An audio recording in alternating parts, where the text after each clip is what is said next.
What if I told you that one of the most overlooked materials from ancient Egypt holds secrets just as profound as its golden treasures and papyrus scrolls? While we often marvel at the glittering artifacts and towering monuments left behind by this extraordinary civilization, there's a quieter, more intimate story waiting to be uncovered, one written not in hieroglyphs or carved in stone, but crafted in leather. For thousands of years, Egyptian artisans perfected the art of leatherworking, creating objects that were central to daily life, sacred rituals, and even the journey into the afterlife. Yet, this remarkable craft has remained in the shadows, overshadowed by more glamorous discoveries. Today, we're pulling back the curtain on a world where leather was far more than just a practical material. It was a medium of expression, a symbol of status, and a vital key to understanding how the ancient Egyptians lived, worked, and believed. Picture walking through the bustling markets of Thebes or Memphis. The air is thick with the scent of spices, incense, and the distinct smell of tanned hides. Artisans bend over their work, shaping sandals, bags, armor, and even elaborate ceremonial items using techniques so advanced they rival modern craftsmanship. These objects weren't just functional, they told stories. A pair of sandals might reveal the wearer's social standing. A decorated quiver could speak of hunting prowess or military honor.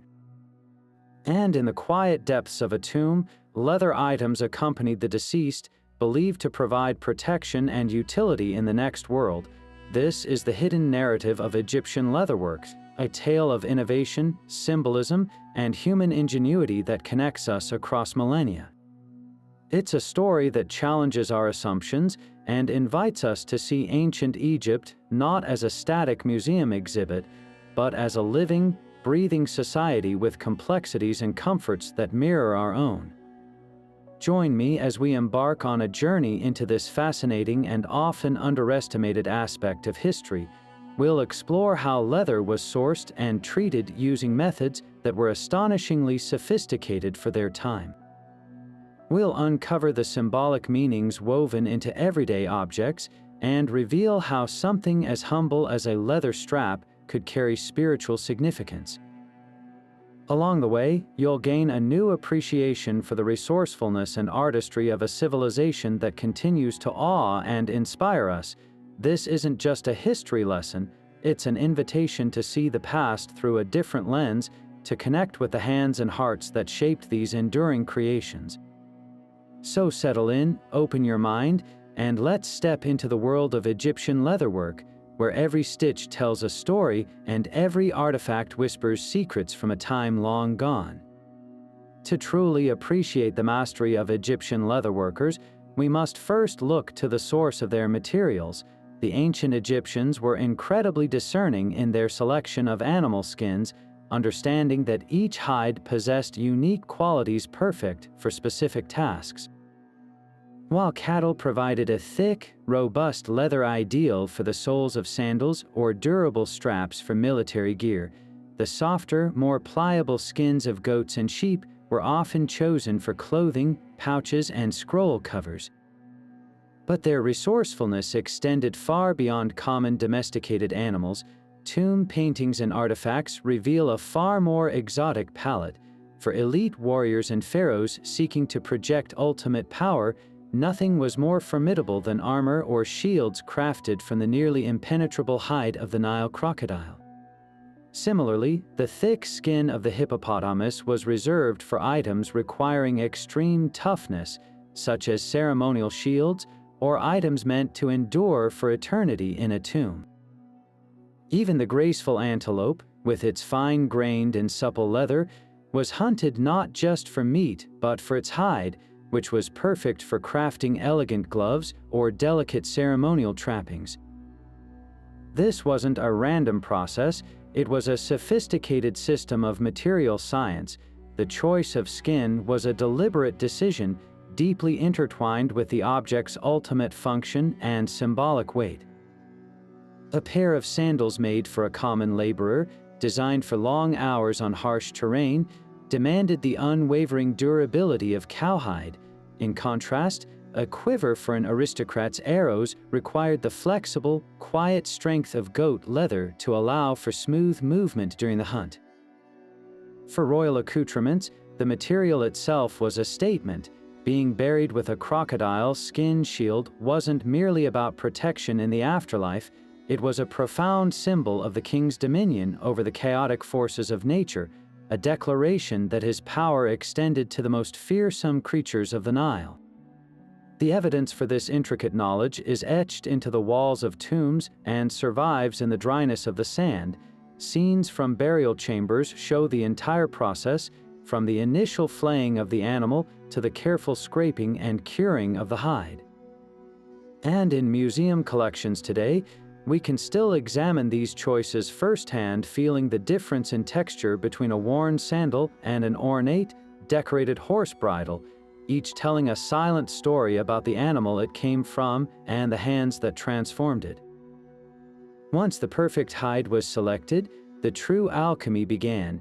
Transforming a raw animal skin into durable, supple leather was not a matter of simple sun drying, it was a complex chemical craft mastered over centuries. Egyptian tanners employed a sophisticated array of methods, each tailored to produce leather with specific qualities. One of the most common techniques involved vegetable tanning, using the nutrient-rich pods of the acacia tree. These pods were crushed and soaked in water to create a potent tannin-rich bath. Hides would be submerged and left to soak for extended periods, allowing the natural tannins to bind with the collagen fibers within the skin.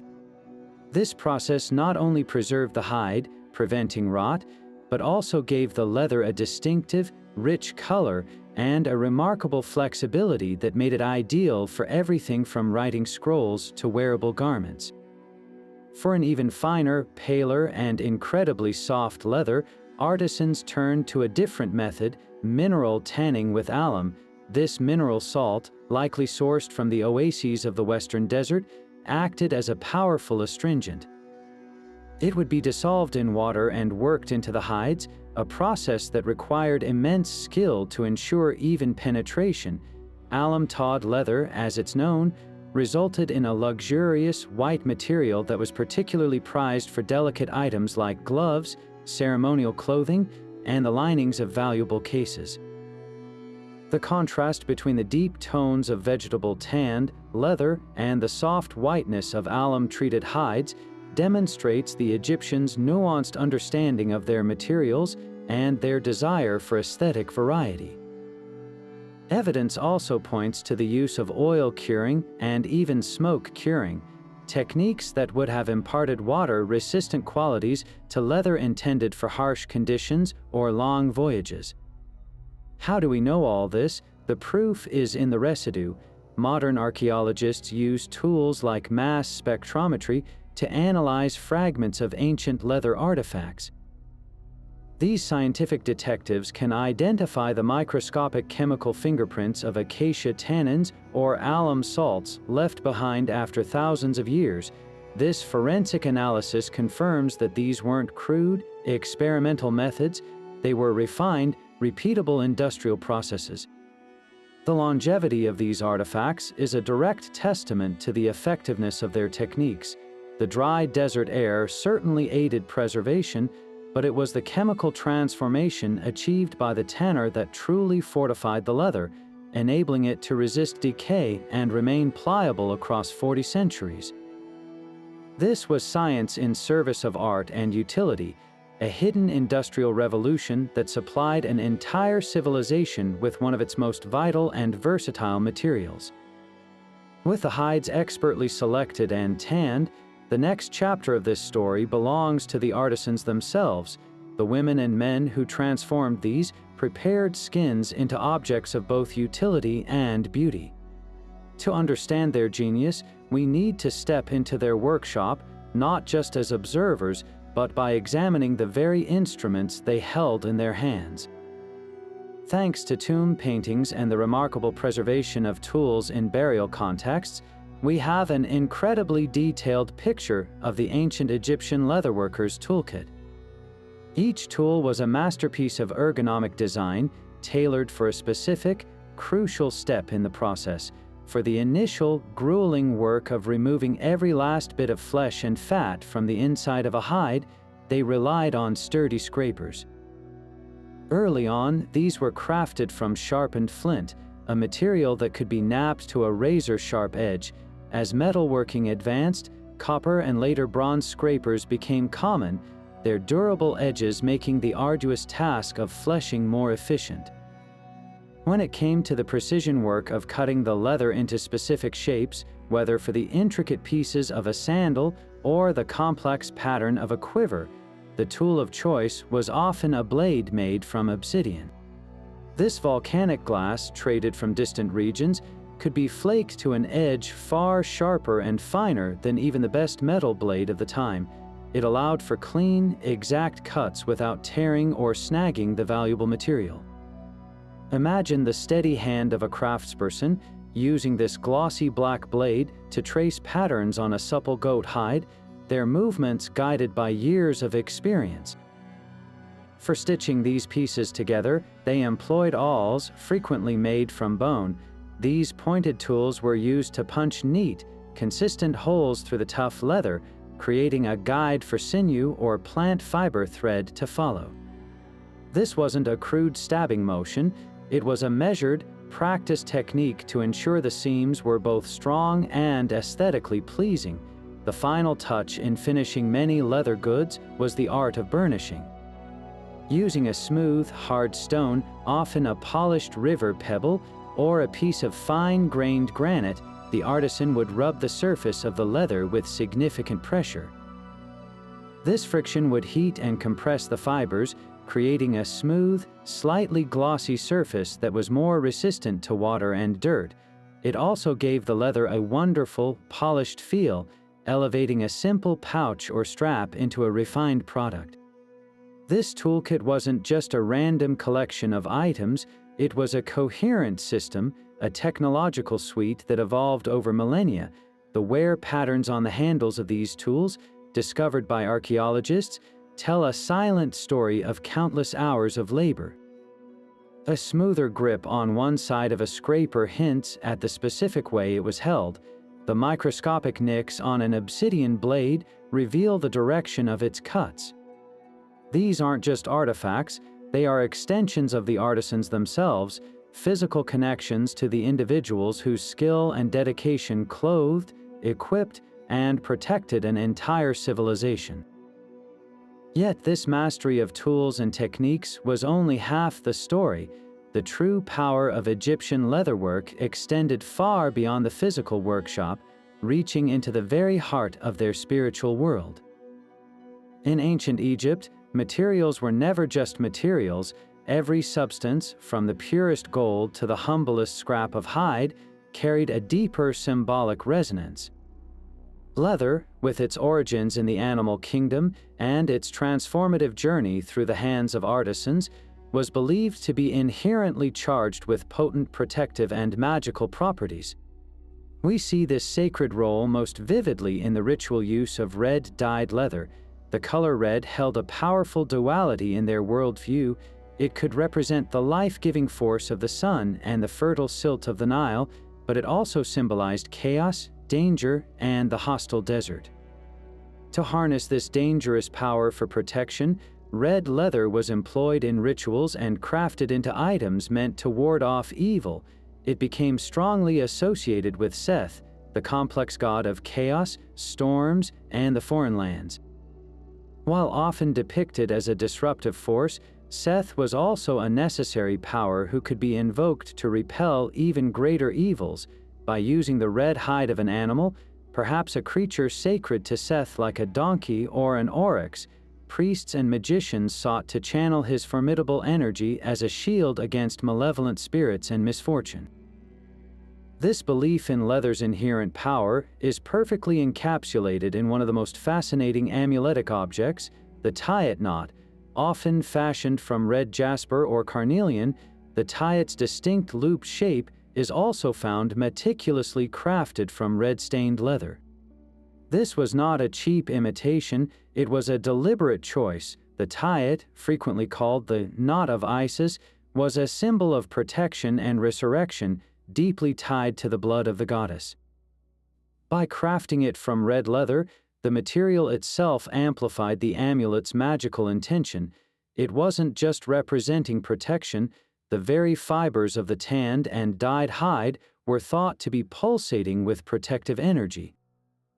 A person might wear a small leather tayet around their neck, or a larger one could be placed within the mummy wrappings, its presence a tangible barrier against the perils of the afterlife. This practice reveals a profound and sophisticated magical logic. The Egyptians didn't see a sharp divide between the symbolic and the physical. The protective symbol and the powerful material from which it was made were a unified whole, each reinforcing the other's potency. This concept extended to the living as well. A simple leather wrist strap wasn't merely a piece of fashion or a practical tie for a tool. It could be a personal talisman, its knots tied with specific incantations to keep the wearer safe from illness or the evil eye. The chariots of pharaohs, as shown in tomb reliefs, were often decorated with elaborate leather appliques not just for show, but to invoke divine protection in the heat of battle. The material that had once been the skin of a powerful beast continued to exert its strength, now in the service of its human owner. Even in death, leather was a trusted companion for the perilous journey through the underworld. We find mummies buried with leather sandals, a practical item for the long walk ahead, but also a deeply symbolic one. The soles, often inscribed with images of Egypt's enemies, allowed the deceased to literally tread on their foes for eternity. From the grandest ritual to the most personal amulet, leather served as a conduit for divine power, a physical substance that the ancients believed could hold and direct the invisible forces of the universe. It was this seamless blending of supreme craftsmanship with profound spiritual belief that elevated Egyptian leatherwork from a simple craft into a sacred art.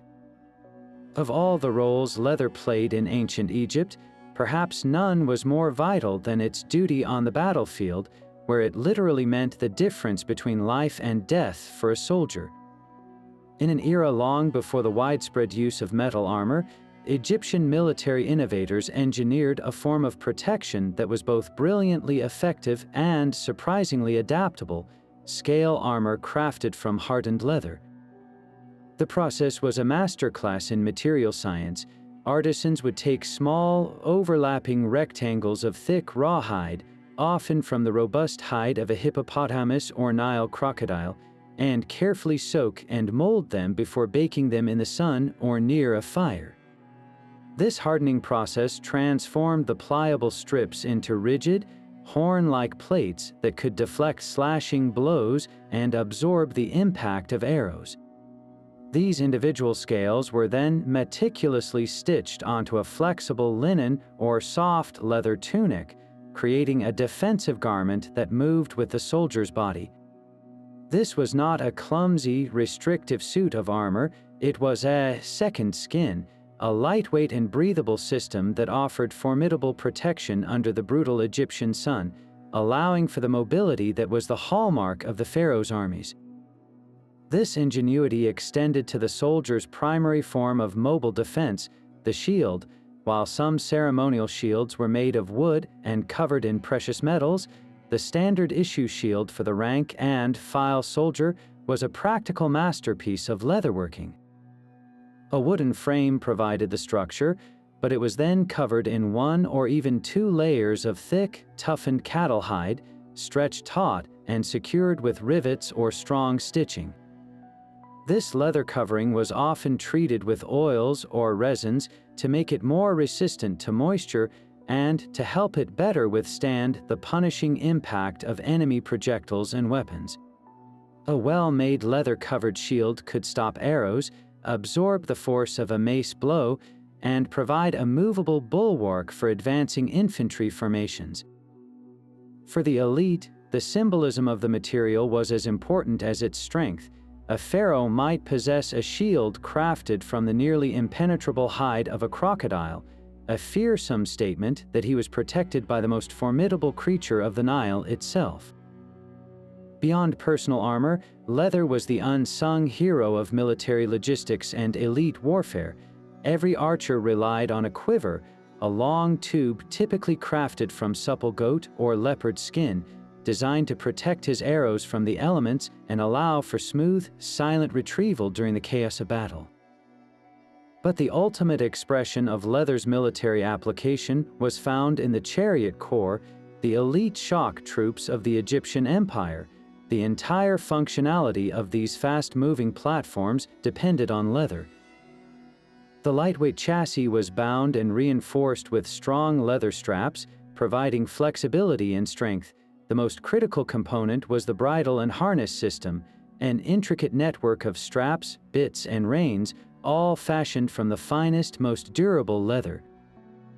This equipment allowed the driver to maintain precise control over the powerful horses at a full gallop, turning the chariot into a stable platform for archers to unleash volleys of arrows. The tomb of Tutankhamun provides stunning, tangible evidence of this, preserving actual leather chariot fittings that have survived for over 3,000 years, a silent testament to the material's endurance. Temple reliefs from the reign of great warrior pharaohs like Ramesses II bring this leather-clad military machine to life. These carved scenes are a virtual catalog of martial leatherwork, showing soldiers wearing their scale armor, carrying hide-covered shields, and driving chariots connected by a web of straps. In the famous depictions of the Battle of Kadesh, we see the pharaoh himself, powerful and commanding, gripping leather reins as he controls his charging horses, his bowmen poised beside him. This wasn't just artistic license, it was an accurate portrayal of the technology that enabled Egyptian dominance. The strength, flexibility, and availability of leather made it the indispensable material that armed, protected, and mobilized one of the ancient world's most effective fighting forces, proving that victory often hinged on the craftsman's bench as much as the warrior's courage. Now, let's ground our exploration in something we can all relate to: what you put on your feet. In ancient Egypt, even the sandals you wore spoke volumes, acting as a silent but powerful language of status and identity. For the vast majority of people, the farmers, laborers, and servants, footwear was a matter of pure, unadorned practicality. Their sandals were often crafted from cheap, readily available materials like woven papyrus reeds or palm fiber. These were essentially simple soles with a basic V-strap to secure them, designed to be made quickly and replaced often. They provided a minimal barrier against the scorching sand and rough terrain, but little more. You wouldn't find decoration here. These were tools for survival, and they wore out quickly under the relentless Egyptian sun. But as we move up the social ladder, the materials and craftsmanship changed dramatically. For scribes, merchants, and mid-level officials, leather became the material of choice. This was where the sandal transformed from a simple tool into a symbol of achieved status. These were crafted from sturdy cowhide or more supple goat skin, tanned using the methods we just discussed to create a durable, long-lasting product.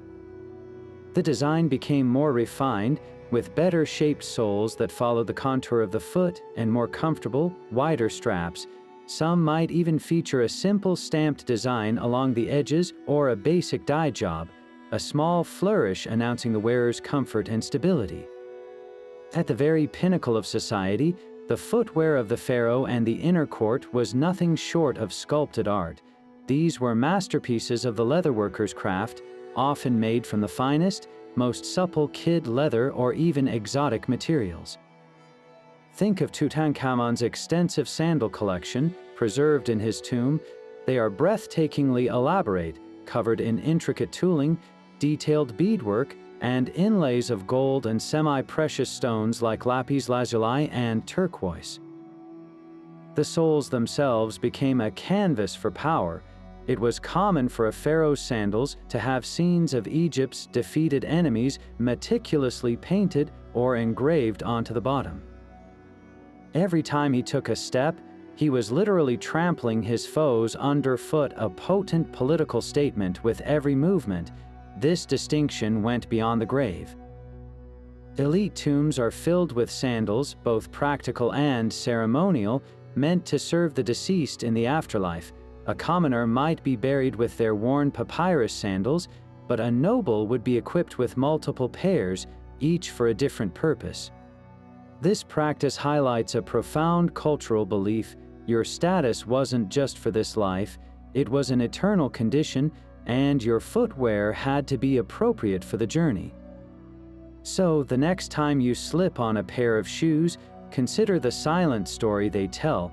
In ancient Egypt, that story was meticulously crafted, from the humble woven red sandal that whispered of a life of toil to the golden leathered masterpiece that roared with the absolute power of a god-king.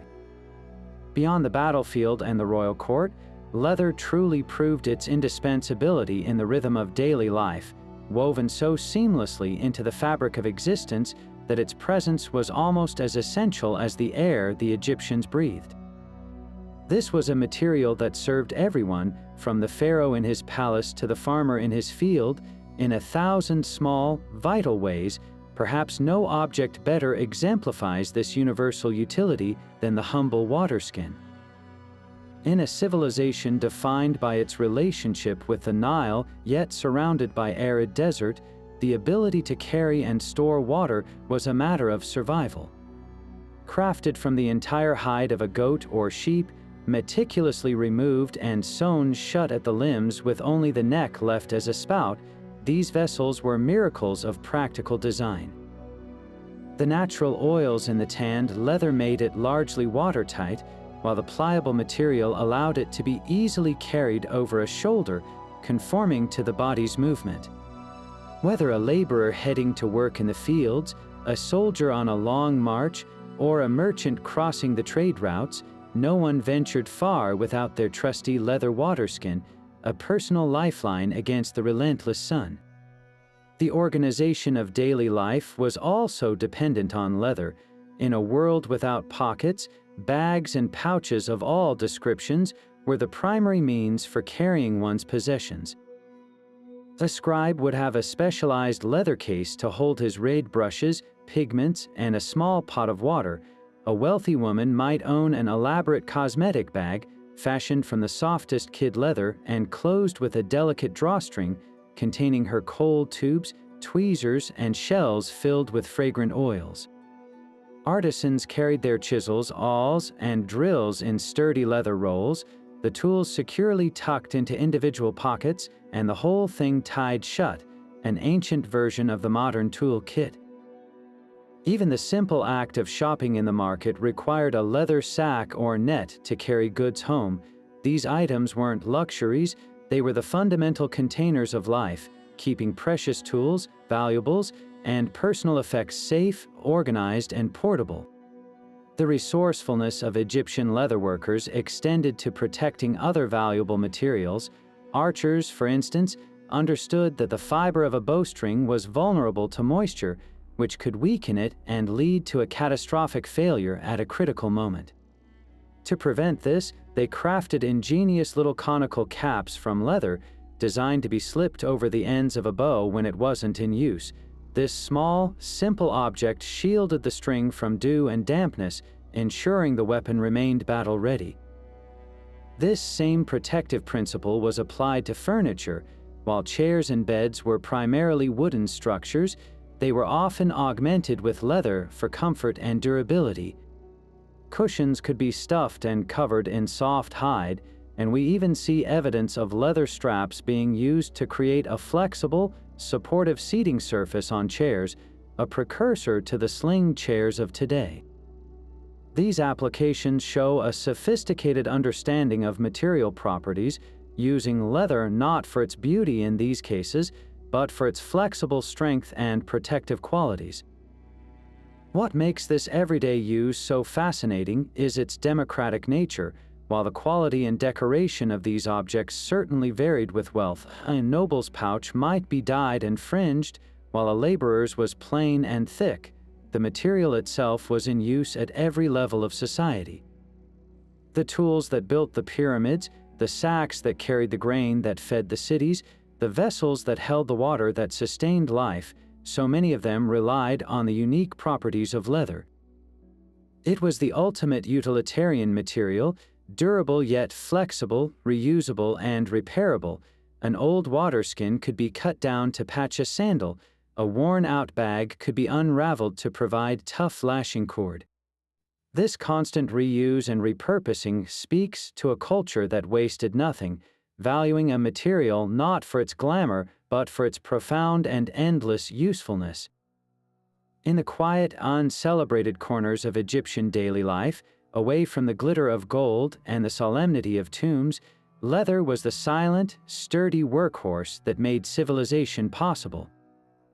But the true artistry of Egyptian leatherwork wasn't just in its form or function, it was in its breathtaking color and decoration, where the natural world provided a vibrant palette for artisans to transform a simple hide into a masterpiece. The arid sands of Egypt may seem monochromatic, but the people of the Nile lived in a world rich with color, and they possessed a sophisticated knowledge of natural dyes that could rival any modern chemist. For the deep, enduring red so symbolically important for protection, they turned to the humble madder root. This plant was cultivated, harvested, and its roots painstakingly ground into a potent powder. When fermented and used in a dye bath, it could produce a stunning spectrum of reds, from a soft brick hue to a deep, bloody crimson that would not easily fade, even under the intense sun. Achieving a brilliant yellow involved a more precious ingredient, saffron. The delicate crimson stigma of the Crocus sativus flower was carefully collected, and a tiny amount could produce a luminous, golden yellow dye, making it a costly color reserved for the elite. For a more accessible yellow, artisans discovered that the rind of a pomegranate, when boiled, released a strong tannic acid that could produce a beautiful, warm ochre or yellow shade on tanned leather. Perhaps the most prized and mysterious color of all was blue, associated with the heavens and the primeval waters of creation. To achieve this, Egyptians relied on the imported wonder of indigo. The leaves of the indigo plant were fermented in vast vats, a process that produced a colorless solution which only turned that famous brilliant blue when the dipped leather was exposed to the air. The magic of this oxidation process, watching the material slowly transform from pale to deep azure, must have seemed like pure alchemy. Once the leather was dyed, the decoration began, showcasing a stunning array of techniques that required immense skill and patience. One of the most common and effective methods was tooling, or engraving. Using blunt metal or bone styluses, artisans would press and drag these tools across dampened leather to create depressions and raised outlines, forming intricate patterns of spirals, lotus flowers, protective deities, or the names of pharaohs. This technique didn't add color but played with light and shadow, creating a beautifully subtle, textured narrative on the surface of a quiver, a shield, or a horse's bridle. For a more pronounced three-dimensional effect, they mastered the art of stamping. Craftsmen would carve specific designs, a cartouche, a coiled serpent, a geometric pattern, into a piece of wood, bone, or metal. This stamp would then be dampened and firmly pressed into the prepared leather, leaving a clear, repeated impression.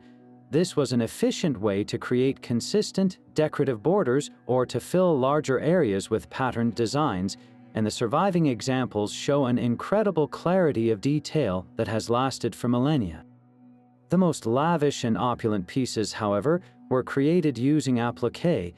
This was a technique of layering, where carefully cut out shapes from a differently colored piece of leather, perhaps a deep blue indigo cut out against a bright red madder dyed background, were meticulously stitched or even glued onto the main object. This created a dramatic, multi-colored scene. Imagine the ceremonial trappings of a royal chariot, not just painted, but adorned with layered leather figures of the Pharaoh smiting his enemies or the god Horus spreading his wings, each element a separate piece of dyed hide stitched into place to create a dynamic, textured tapestry of power and faith. This combination of vibrant, natural dyes and sophisticated decorative techniques turned everyday objects into narratives. A pair of gloves was no longer just hand protection, it was a canvas depicting scenes from mythology. A shield was more than defense, it was a heraldic device announcing the owner's lineage and divine favor. Through their mastery of nature's palette, Egyptian leatherworkers didn't just make things, they told stories in color and leather, ensuring their art was as vibrant and communicative as the more celebrated works on papyrus or tomb walls. Yet for all the genius of their craftsmanship and the potency of their symbolism, none of these leather artifacts would be here for us to study today without a remarkable and almost miraculous collaboration between human skill and the natural world. The survival of delicate organic materials like leather, which typically rot away to nothing in mere decades, is one of archaeology's greatest gifts from ancient Egypt. It's the result of a perfect, almost serendipitous, storm of environmental conditions that acted like a time capsule, preserving these objects with stunning fidelity. The foremost of these factors is, without question, the relentless Egyptian climate. The vast, rainless deserts that flank the Nile Valley created a natural desiccation chamber. When an object was buried in the hot, dry sand, moisture was wicked away from it with incredible speed. This rapid dehydration is the ultimate enemy of the bacteria and microorganisms that cause decay. Without moisture, these destructive forces simply cannot survive. A leather sandal, a water skin, or a delicate glove, once interred in a shallow desert grave, was essentially freeze-dried by the sun and sand. The material might become brittle over the centuries, but its structure, its stitches, and even its color would remain locked in place, untouched by the processes of rot that would have consumed it anywhere else in the world. But the Egyptians, perhaps unknowingly, often gave this natural process a powerful assist through their own practices. The use of salt, particularly natron, in both the mummification process and possibly in some preparatory stages of leatherworking, created a further barrier against decay. Natron is a naturally occurring mixture of sodium carbonate, sodium bicarbonate, and sodium chloride, essentially a powerful desiccant and a mild antiseptic. In tombs where mummification took place, the environment would have been saturated with this salt. Any leather objects included as grave goods, from the pharaoh's beaded sandals to a soldier's worn quiver, would have been exposed to this salty atmosphere. The natron would have drawn out any remaining traces of moisture and inhibited the growth of any lingering bacteria, effectively curing the leather a second time and granting it an even greater chance of survival for the millennia to come.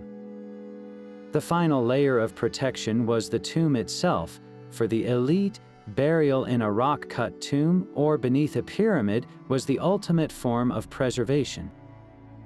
These were not just holes in the ground, they were meticulously engineered, sealed environments. Once the funeral procession departed and the tomb entrance was blocked with a massive stone plug and covered over with debris, a profound stillness descended. Inside, the temperature and humidity levels remained incredibly stable, shielded from the daily heating and cooling of the desert surface, and, most importantly, protected from any fluctuations in air moisture.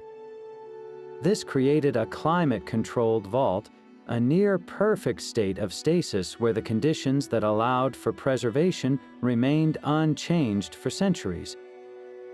It is within these sealed, silent spaces that we find the most spectacular examples of leatherwork, looking almost as if they were placed there yesterday. The intact tomb of Tutankhamun represents the most famous example of this phenomenon. When Howard Carter first peered into the antechamber, he saw a jumbled collection of artifacts that included folded leather robes, intricately decorated chariot harnesses, and numerous pairs of sandals. These items had survived not just because of the dry air, but because the tomb's seal had remained intact, preventing any outside air or moisture from entering and triggering decay. This combination of factors is what makes the Egyptian archaeological record so uniquely rich. It wasn't just one thing that saved these treasures, it was the synergy of multiple elements. The desert provided the initial drying power, the cultural use of salts may have added a chemical defense, and the sealed, stable environment of the tomb acted as a final, impenetrable vault. Without even one of these factors, the vast majority of these organic wonders would have been lost to us forever. This incredible preservation allows us to hold a piece of ancient technology in our hands, to trace the very stitch marks made by a craftsperson over 3,000 years ago, and to understand that their mastery was so complete that their work was built to last not just a lifetime, but for eternity. This profound belief in an afterlife that mirrored the physical world meant that a person's tomb was far more than a final resting place. It was a carefully stocked depot for eternity, and leather was considered one of the most vital and durable supplies for the journey ahead. The ancient Egyptians operated on a beautifully literal principle. If you needed something in life, you would certainly need it in the afterlife. This wasn't about symbolic representation, it was about tangible, functional provision. The tomb was packed with real food, real furniture, real weapons, and real clothing, all intended for the Ka, the spiritual double of the deceased, to use forever. And in this eternal supply closet, leather goods held a place of supreme importance because of their unmatched combination of practicality and perceived spiritual potency. Walk through the inventory of a well-provisioned tomb, and you would find leather at every turn. For the voyage through the underworld, a full set of clothing was essential. This often included meticulously crafted leather kilts or aprons, garments that signified status and ritual purity, but the most common leather item by far was footwear. Dozens of sandals have been discovered in tombs, from the grandest pharaonic burial to more modest interments. This wasn't just one pair for the road, it was a lifetime supply. We find sturdy, worn sandals that the deceased actually used in life, placed alongside brand new, elaborately decorated pairs reserved for the splendors of the afterlife. The belief was clear: the journey would be long and the terrain uncertain, so one must be prepared with durable footwear that could last for eternity itself. For a soldier or a hunter, his identity and safety were tied to his weapons, so his tomb would be equipped with his leather quiver, often still holding its arrows, and his leather wrist guard, designed to protect his arm from the snap of the bowstring. These weren't retired trophies, they were actively employed tools, ready for use in the celestial fields or against the demons of the underworld. Perhaps the most touching and practical provisions were those meant to sustain the deceased. A central fear was that the Ka would hunger or thirst on its long journey. To prevent this, families would leave offerings of food and drink, and much of this sustenance was stored in containers made of leather. The same sturdy water skins used by a laborer in the desert were placed in tombs, still supple and shaped from a single goat hide, presumably filled with water to quench an eternal thirst. Bags and pouches made of soft, tanned leather held stores of grain, dates, and other dried foods, a non-perishable pantry for the soul. There's a profound intimacy to these objects. They speak of a family's love and concern, ensuring their loved one would not want for any of life's basic necessities. They chose leather for this sacred duty because they knew its properties firsthand. It was durable, it was largely airtight if treated properly, and it was trusted to preserve its precious contents indefinitely. This practice reveals a fascinating duality in how the Egyptians viewed leather's nature. On one hand, it was the ultimate practical material, chosen for its physical toughness and reliability. On the other, as we've seen, it was imbued with deep magical significance. A leather amulet placed within the mummy wrappings wasn't just a pretty object, its very substance was thought to hold power. A pair of sandals with enemies painted on the soles was both a practical item for walking and a potent magical device for trampling foes. By including leather so extensively in burials, the Egyptians were making a definitive statement about its value. It wasn't a disposable, everyday material, it was a substance so fundamentally useful and powerful that it was deemed necessary for existence beyond death. The preservation of these items by the dry desert sands gives us an unparalleled window into this belief. We can see the wear patterns on a noble's sandal, the repair stitch on a soldier's quiver, the careful seam on a food pouch. These aren't just artifacts, they are the packed luggage for eternity, a testament to the faith that the comforts and protections of leather were not just for this world, but forever. While we can marvel at the finished objects in museums, to truly understand the heart of Egyptian leatherworking, we need to step out of the grand tombs and into the living, breathing spaces where this craft was practiced day in and day out. Our most vivid window into this world comes from a remarkable place, the village of Deir el-Medina. Nestled in a secluded valley near Thebes, this was a highly planned community built specifically to house the elite artisans and craftsmen who constructed and decorated the royal tombs in the Valley of the Kings. This wasn't a village of slaves, but of respected, state-employed skilled workers who received good rations for their vital work, and among these talented individuals were the leatherworkers, whose shops have left behind a stunningly detailed archaeological record. Imagine walking down the dusty main street of Deir el-Medina. You might hear the distinct sound of a mallet pounding on hide or catch the sharp, tannic scent of acacia pods soaking in a vat. The workshop itself was likely a multi-purpose space, perhaps a room in a family home or a small, separate structure. The floor might have been packed earth, and the walls lined with shelves holding the essential toolkit we discussed earlier: bone awls, flint and obsidian blades, and smooth burnishing stones. In one corner, a stack of prepared hides, already tanned and softened, would be waiting. In another, finished goods, a pair of sandals half-laced, a newly stitched quiver awaited pickup by their owners. This was a functional, organized workspace, but it was also a hub of social and economic activity. The leatherworker here wasn't an isolated laborer, he was a central figure in the community, providing essential goods for his neighbors, the very men who were building eternity for the Pharaoh. The status of these craftsmen is revealed through the incredible wealth of written records found at Deir el-Medina.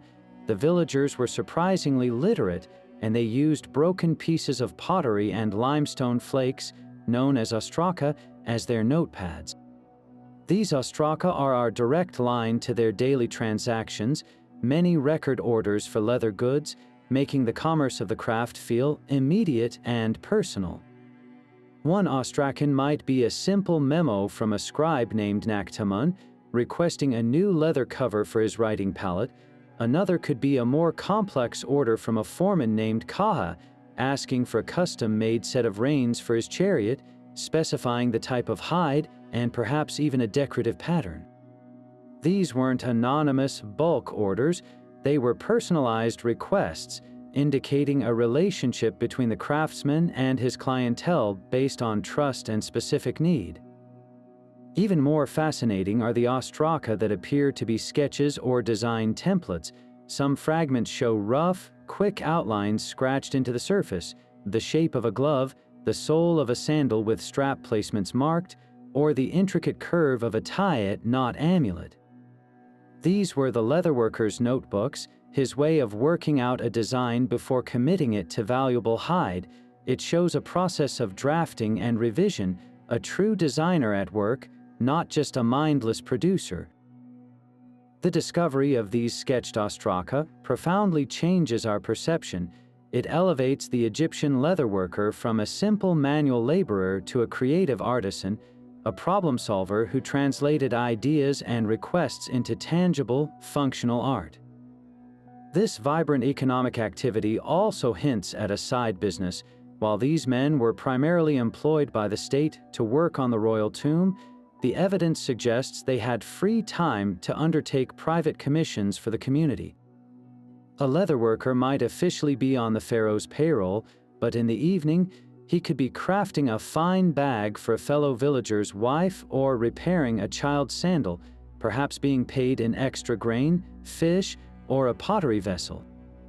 This paints a picture of a sophisticated, multi-layered economy operating within the village walls. The sheer volume of leather scraps and specialized tools found in these domestic contexts confirms that this was not an occasional hobby, but a professional, organized trade integrated into the daily rhythm of life. Deir el-Medina allows us to replace the abstract idea of an Egyptian leatherworker with a real person. We can almost see him sitting in the shade of his doorway, an Astrakhan sketch propped up beside him as his skilled hands punch all holes into a pliable piece of goat leather, fulfilling an order that connects him directly to the life of his community. And if we're looking for the absolute pinnacle of this leather-based engineering, the place where material mastery met military innovation on a truly breathtaking scale, we need to look no further than the chariot. Often celebrated for its speed and its role as an ancient weapons platform, we rarely pause to consider what made this revolutionary machine actually function. Beneath the gleaming gold leaf and the vibrant paint, the Egyptian chariot was, at its heart, a masterpiece of leather engineering. It was a symphony of tension, flexibility, and strength, and every single note in that symphony was played by expertly worked hide. The entire system would have been shockingly fragile and useless without it. Let's start with the very core of the chariot, the lightweight, open-framed cab where the driver and the archer stood. This wasn't a solid wooden tub, it was a marvel of minimalist design. The floor was a platform of woven leather straps stretched taut across the frame. This provided a surprisingly stable and flexible standing surface that acted as a primitive suspension system, absorbing the bone-jarring impacts of racing over rough ground. This gave the crew a steadier platform from which to aim and drive, a critical advantage in the heat of battle. The sides of the cab, often depicted in art as a graceful, curved barrier reaching to about waist height, were frequently made of a thick, toughened leather panel.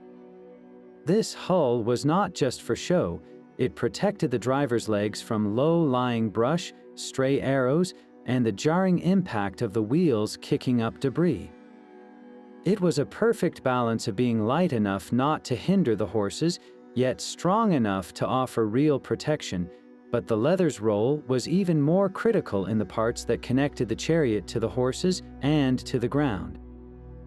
The axle, the central bar connecting the two spoked wheels, was a point of immense stress. To prevent the wood from splintering under constant vibration, it was meticulously wrapped in wet rawhide.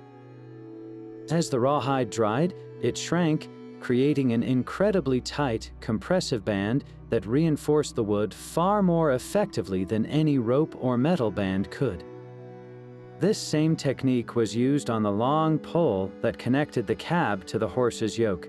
This single piece of wood bore the entire pulling force of the team.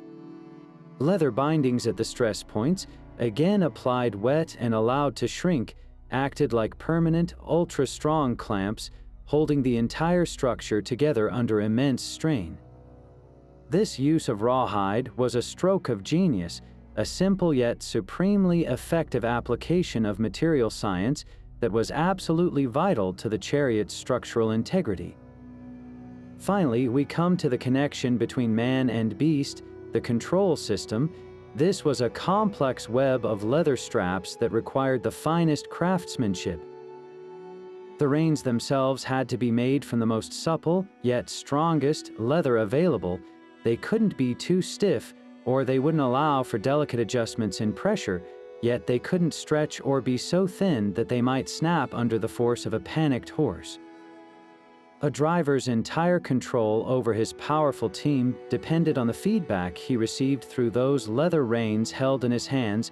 For the archer, his effectiveness and his safety relied on another crucial piece of leatherwork, the wrist guard. This was a simple cuff, often lined with soft hide for comfort, that was tied around his left forearm. As he drew his bowstring back past his arm, the guard protected his inner wrist from a painful and potentially battle-ending lash from the string. It was a small item, but it was the difference between getting a shot off and being left wounded and vulnerable. From the massive structural bindings to the delicate communication of the reins, leather was the indispensable material that made the chariot not just a vehicle, but a dominant, fearsome extension of the warrior's will. But the story of Egyptian leatherwork isn't confined to warriors and pharaohs. It extends right down to the smallest members of society, adding a deeply personal and relatable dimension to our understanding of daily life. Evidence from tombs and settlements reveals that from their earliest years, children interacted with and benefited from this versatile material in ways that feel surprisingly familiar across the millennia. For an Egyptian child, play was an essential part of growing up, and some of their simplest toys were crafted from leather. Archaeologists have discovered small, stuffed balls, meticulously sewn from scraps of soft goat or calf hide. These weren't the perfectly round spheres we know today. They were often lumpy, hand-stitched creations, sometimes filled with dried husks or straw to give them a bit of bounce. We can easily picture a group of children in a dusty village lane, laughing and tossing one of these leather balls back and forth, or a solitary child bouncing it against a wall in a game of skill. These objects speak to a universal truth, the human need for play, and show how even leftover materials were repurposed to bring joy and develop coordination. Beyond play, leather served a more solemn purpose: protection. Childhood in the ancient world was fragile, with high infant mortality rates. Parents, powerless against many illnesses, turned to magic and divine intervention to safeguard their little ones. This is where leather amulets become so poignant. Small enough to fit in a child's hand, these protective charms were often cut into powerful shapes like the tie-it knot or the Eye of Horus. Crafted from a supple piece of dyed leather, frequently red for its apotropaic qualities, the amulet would be pierced and strung on a linen cord to be worn around the neck or wrist. It was a parent's heartfelt attempt to create a tangible shield against unseen dangers, believing the very substance of the leather held protective power. The intimate scale of these objects, worn smooth by the touch of a small child's skin, makes them some of the most emotionally resonant artifacts we have. For everyday comfort and practicality, leather was also a key material in children's clothing. While linen was the primary fabric for garments, leather provided crucial supplementary items, especially footwear. Small sandals, miniature replicas of adult styles, have been found in abundance. For a toddler taking their first steps, soft-soled shoes made of pliable kid leather would have offered protection from the hot ground and rough surfaces without restricting their growing feet. These tiny sandals, some showing clear signs of wear and even repairs, tell a silent story of careful parenting and a child's active life. As children grew older and their activities became more vigorous, their clothing might also include leather aprons or reinforced patches on the knees of their linen kilts, practical additions that allowed them to play and work without immediately ruining their clothes. This integration of leather into the world of children completes our picture of ancient Egyptian society. It shows us a culture that valued its youngest members, investing care and craftsmanship into objects for their play, their protection, and their daily comfort. These small, intimate artifacts remind us that behind the grand narratives of pharaohs and pyramids was a world of families who cherished their children and used the best materials they had to ensure their safety, happiness, and place in the world. Beyond the workshop and the home, leather was a powerful driver of commerce, a valuable commodity that fueled local markets and connected distant regions through vibrant trade networks. Imagine the bustling docks of a Nile port, where the air is thick with the mingled smells of spices, timber, and the distinct, rich scent of bundled hides. A merchant from the south unloads bales of uncured cattle skins, a valuable raw material sourced from the vast herds of Upper Egypt or even further afield from Nubian traders. These raw hides were a form of primitive currency, a tangible store of wealth that could be transported and exchanged for other goods. The trade wasn't just in finished products like sandals or bags. The very raw materials themselves moved along the river, from pastoral regions rich in livestock to urban centers where skilled tanners and leatherworkers transformed them into high-value goods.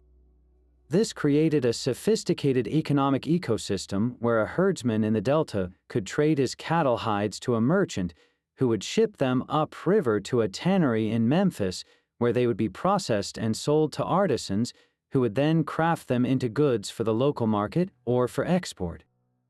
The Nile was the highway for this trade, with leather moving in both its raw and finished states, linking the agricultural producer to the urban craftsman and ultimately to the consumer. The complexity of this trade suggests that those who worked with leather likely organized themselves into a structure resembling a guild, a collective that protected their interests and maintained standards.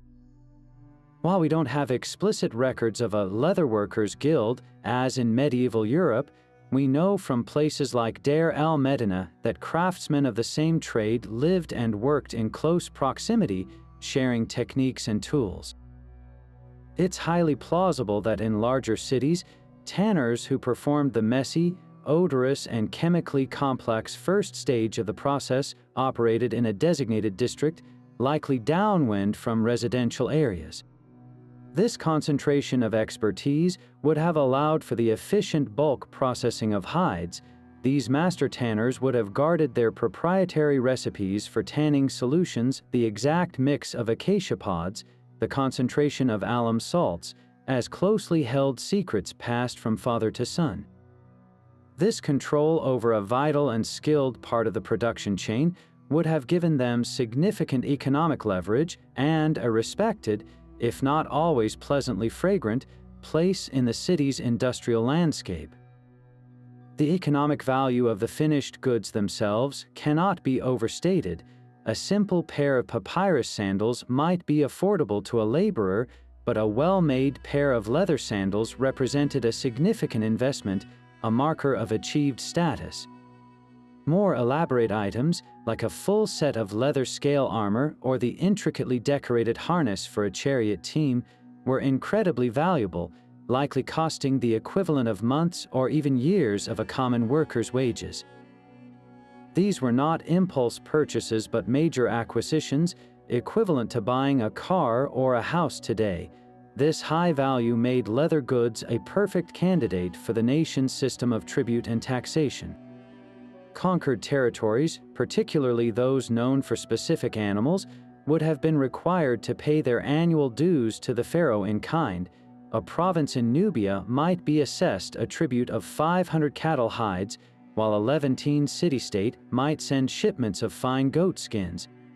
This influx of raw materials directly funded state projects, helping to armor the military or shoe the workers building a new temple. Within Egypt itself, it's easy to imagine a local mayor or temple official collecting taxes not only in grain but also in hides or finished leather goods from the villages under his administration. A certain number of sandals per year could be requisitioned to equip the local militia. A quota of waterskins might be levied to supply a royal mining expedition heading into the eastern desert. This system effectively monetized the pastoral economy, turning livestock into a taxable asset that supported the state's infrastructure and ambitions. The value of leather, therefore, extended far beyond its practical use. It was woven into the very fabric of ancient Egyptian economics, acting as a raw material, a currency, a status symbol, and a vital resource for civic and military power, proving that true wealth wasn't always measured in gold. Sometimes it was measured in tough, durable, and expertly crafted hide. Now, to fully grasp the genius of Egyptian leatherworking, it's essential to see how they measured up against their neighbors. While other great civilizations of the ancient Near East were also masters of hide and tannin, the Egyptians developed a distinct approach that set their work apart in both technique and artistry. Take the Mesopotamians, for instance.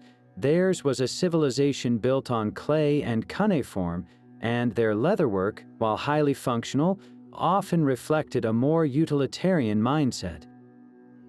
They were renowned for their production of vast quantities of standardized goods. Think of the armies of Assyria, equipped with leather shields and helmets. Their focus was on volume and uniformity, supplying the immense logistical needs of their empires. Egyptian methods, by contrast, reveal a greater emphasis on finesse and chemical precision, particularly in their tanning processes. The Mesopotamians certainly tanned leather, but the Egyptian use of specific, locally sourced materials like acacia pods and desert alum seems to have resulted in a more consistent and refined product, one that archaeologists note has often survived in a better state of preservation. Venture south to the Kingdom of Kush in Nubia, and you find another fascinating comparison. The Nubians were legendary pastoralists, renowned for their exceptional cattle herds. They were, without a doubt, suppliers of some of the finest raw hides in the region, which became a valuable export commodity to Egypt itself. Their own leatherwork was robust and beautifully made, often featuring distinctive geometric patterns and designs that reflected their own cultural aesthetic. However, the Egyptian appetite for elaborate symbolism and intricate narrative seems to have been a driving force behind their more complex decorative techniques. The Egyptian practice of tooling detailed scenes of gods, pharaohs, and mythological events onto leather items is less frequently seen in the surviving artifacts from Nubia. For the Egyptians, a quiver wasn't just a container, it was a canvas for a story. A pharaoh's sandal sole was a political billboard. This narrative depth, this insistence on infusing even everyday objects with layers of meaning, is a hallmark that distinguishes their craft. Where the Egyptians truly stand out, and what might be their most significant contribution, is in the realm of chemical innovation. The deliberate and documented use of alum for mineral tanning, producing that characteristically soft, pale, and luxurious leather, appears to be an Egyptian specialty. While other cultures certainly had their own methods of curing and preserving hides, the systematic application of alum points to a deeper understanding of chemistry. It wasn't just about making the leather durable, it was about manipulating its very properties to achieve a specific, desirable result, a supple, white material perfect for elite and ceremonial use. This pursuit of specific aesthetic qualities, backed by a repeatable scientific process, suggests a level of industrial refinement that was arguably ahead of its time. Furthermore, the Egyptian mastery of a vibrant and lasting natural dye palette, using madder root, pomegranate rind, and imported indigo, allowed for a chromatic brilliance that few could match. Their ability to consistently produce a true, fast blue on leather was a technological triumph. So, while their neighbors were undoubtedly skilled, the Egyptian leatherworker operated with the confidence of a true innovator, blending practical necessity with chemical ingenuity and an artist's eye for storytelling, securing their legacy as one of the ancient world's most sophisticated masters of the craft. So, who were the hands behind this incredible craft? The evidence paints a fascinating picture of a varied and stratified profession, where your skill and specialization determined your place in the social hierarchy. At the very top were the master craftsmen, those who held prestigious titles like Overseer of the Leatherworkers or Scribe of the Leather Goods. These were not simple laborers, they were highly respected specialists, often attached to royal workshops or major temple complexes. An inscription from a tomb might proudly proclaim, "I was the one who made the chariot harness for His Majesty," a statement of immense pride and elite status. These master artisans were the engineers and designers of their day, responsible for the most important commissions, the armor for the army, the ceremonial trappings for the priesthood, the exquisite goods for the royal household. Their work required a deep understanding of materials, design, and even the religious symbolism we discussed earlier. They were likely literate, managing teams of workers, keeping inventories on ostraka, and interpreting complex orders from high-ranking officials. Their social standing would have been considerable, granting them access to fine housing, a good income, and the respect of their community, precisely because their skills were so vital to the state's function and the expression of its power. But beneath these masters existed a whole ecosystem of skilled workers. In a large urban workshop or a village like Deir el-Medina, you would find a range of titles that hint at a division of labor. There might be a cutter, the individual with the steady hand and sharp obsidian blade, entrusted with the precise task of shaping hides into patterns with minimal waste. Next to him, the stitcher would assemble the pieces, his bone all punching neat holes for the sinew thread, his seams determining the strength and longevity of the final product. Then there was the finisher, the artist who applied dyes, executed tooled designs, and performed the final burnishing that turned a functional object into a beautiful one. Each of these roles required years of apprenticeship to master, and each craftsman took pride in their specific contribution to the finished good. They were the backbone of the trade, skilled professionals whose work was essential, but whose individual names were less likely to be recorded for eternity than those of the masters who oversaw them. At the foundational level of this industry were the tanners, the individuals who performed the first, most difficult, and least desirable stage of the process.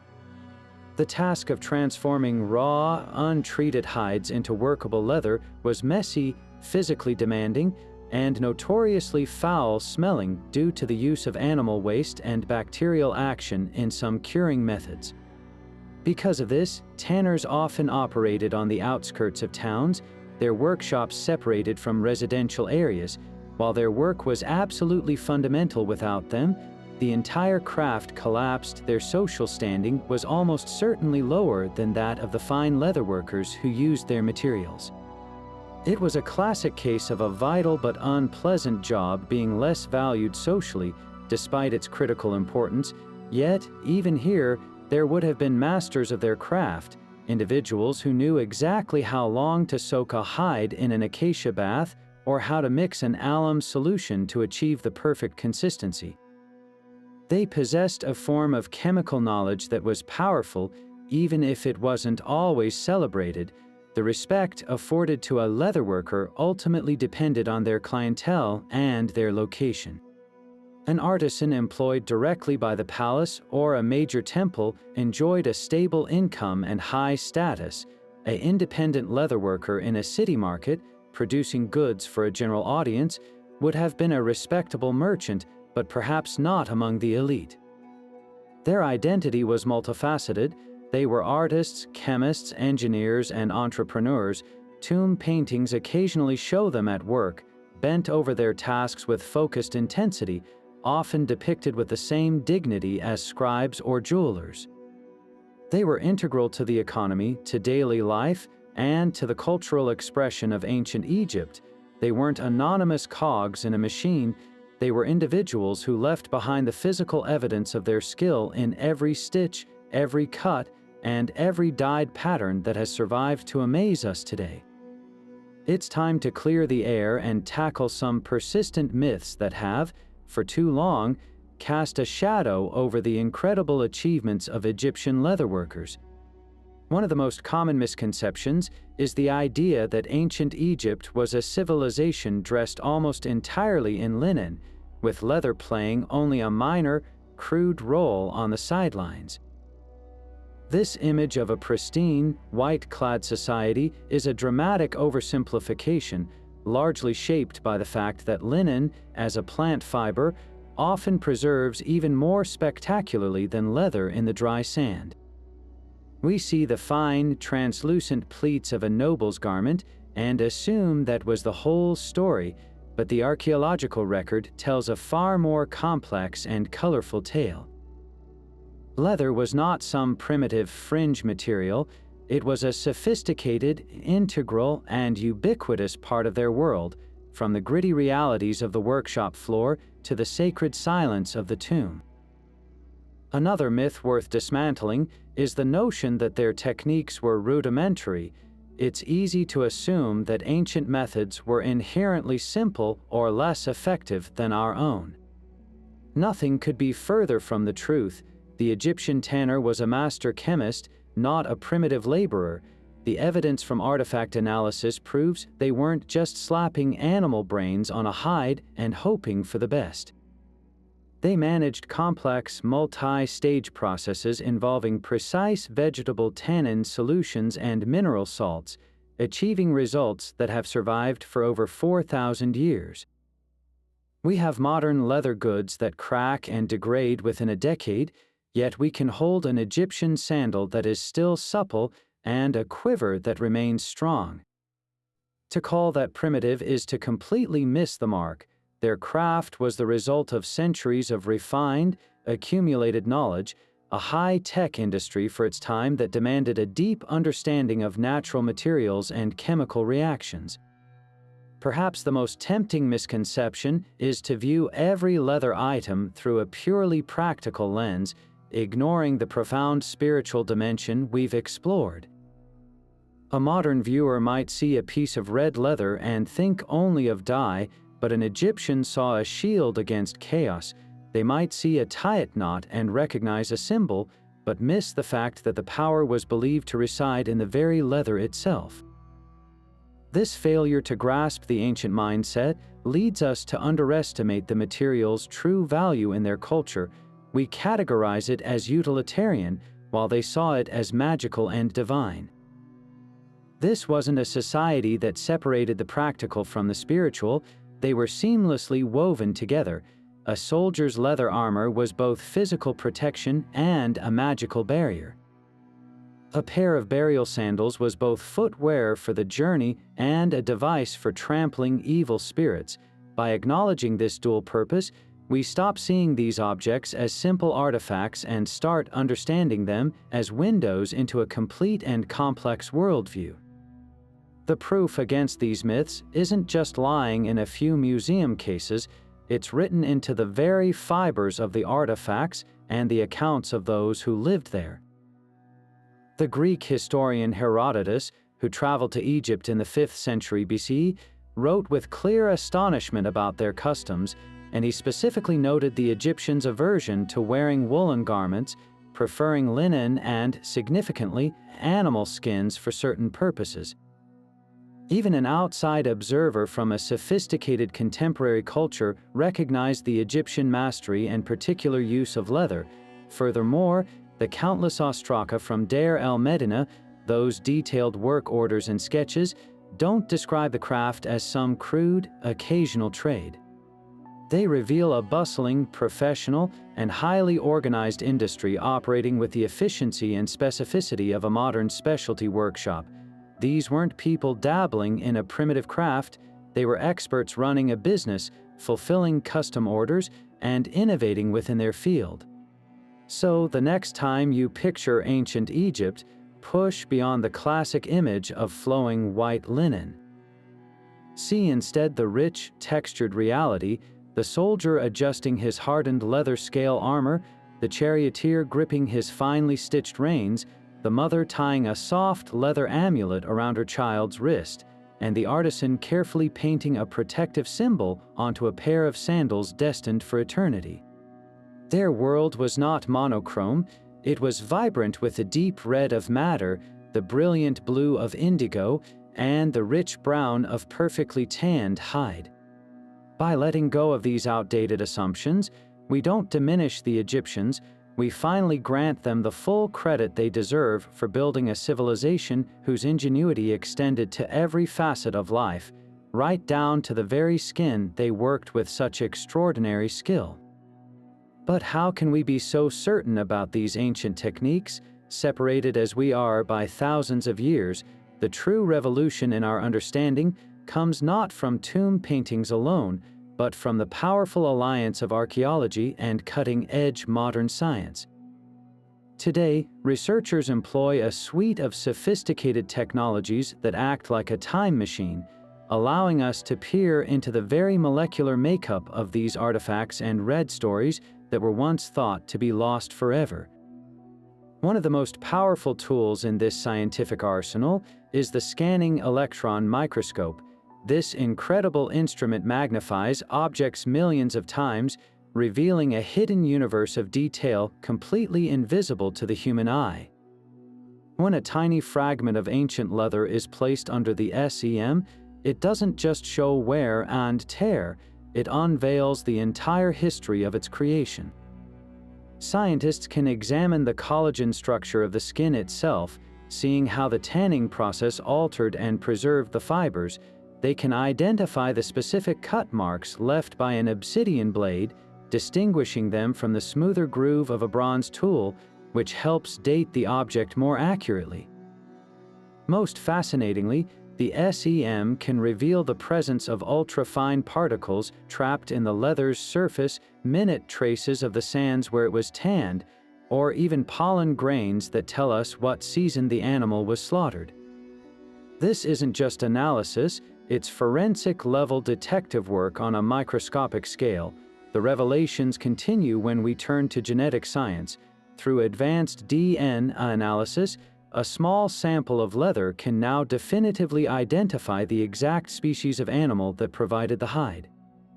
This has profoundly corrected some of our long-held assumptions. For decades, a piece of elaborately decorated leather in a museum might have been labeled simply as cowhide based on its thickness. But DNA testing has revealed surprises, showing that some elite objects were actually made from the skins of more exotic creatures like giraffes, leopards, or oryx, animals that held significant symbolic power. This changes our entire interpretation of the object. A quiver made from leopard skin wasn't just a container for arrows, it was a deliberate statement of the owner's ferocity and connection to the wild, untamable power of that animal. This technology also tracks trade routes. If DNA from a hide found in a Theban tomb matches a species native only to Nubia, it provides concrete scientific evidence for long-distance trade networks that were previously only hinted at in ancient texts. Perhaps the most chemically insightful process is residue analysis, particularly using a technique called mass spectrometry. This method allows scientists to vaporize a tiny sample and separate its chemical components, identifying each one by its atomic weight. When applied to ancient leather, it acts as a perfect fingerprint for the ancient tanner's recipe. Researchers have been able to detect the specific molecular signatures of acacia tannins, confirming the use of vegetable tanning. They have found traces of alum salts, proving the use of mineral tanning for those softer, white leathers. They can even identify the types of oils and fats used to dress and soften the finished product. This technology has even unlocked the secrets of their vibrant dyes. A scrap of red leather might look like simple ochre to the naked eye, but mass spectrometry can pinpoint the exact organic compounds of madder root, or even distinguish between different types of red ochre from specific quarries. This moves us from guesswork to certainty, providing an incontrovertible chemical recipe book for Egyptian leather production. The beauty of these modern methods is how they work in concert. DNA tells us what animal was used, residue analysis reveals how it was tanned and dyed, and the scanning electron microscope shows us the craftsmanship involved in its working. Together, they build a comprehensive picture that transcends what any single discipline could achieve. This scientific dialogue allows us to appreciate the Egyptian leatherworker not as a mysterious ancient figure, but as a sophisticated chemist and artist whose empirical knowledge, gained through generations of experimentation, produced results so advanced that it requires our most modern technology to fully comprehend them. We are no longer just looking at artifacts, we are reading them molecule by molecule, and in doing so, we are recovering the lost wisdom of the world's first master tanners. But how do we move beyond the molecular clues and theoretical understanding to truly grasp the physical reality of this ancient craft? The answer lies in a fascinating field known as experimental archaeology, where modern experts step into the sandals of their ancient counterparts to test these hypotheses with their own hands. This isn't just academic guesswork, it's a rigorous, hands-on process of trial and error that has profoundly reshaped our appreciation for Egyptian leatherworking, revealing it to be a discipline demanding immense skill, patience, and a deep, intuitive knowledge of materials. Projects bringing together master leatherworkers, dedicated Egyptologists, and analytical chemists have embarked on ambitious quests to recreate everything from a simple sandal to an elaborate piece of scale armor, using only the tools and methods that would have been available thousands of years ago. The results are often startling, consistently humbling, and always enlightening, stripping away any last vestiges of the myth that this was a simple or primitive trade. These experiments begin with the most fundamental step, sourcing the materials.